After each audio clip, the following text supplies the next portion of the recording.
Касым Тынстанов, кыргыз тилинин негиздөөчүсү, кыргыз адабиятына негиз салуучулардын бири.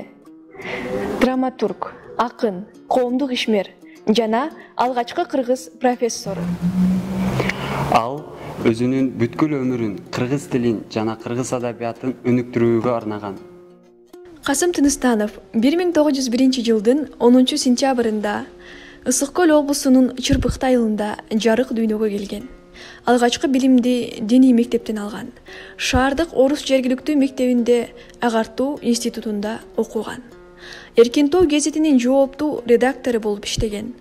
1927-30 жылдары Кыргыз АССР эл агартуу комиссары, 1928 жылында Жаңы маданият жолунда журналды уюштурууга катышып, 1931 жылга чейин анын жооптуу редактору болгон.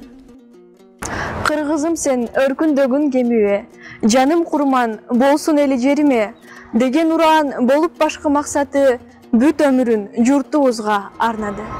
Билимдин жолун улап аруакта кашкайган калыстыкты табар эле, эмгегин арнап жаган кыргыз элге өз жанын берүүгө да даяр эле.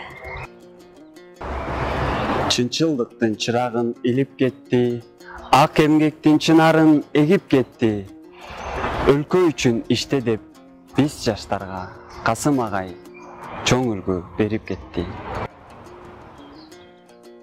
Касым Тынстанов 1938 жылдагы саясий репрессиянын курмандыгы болгон.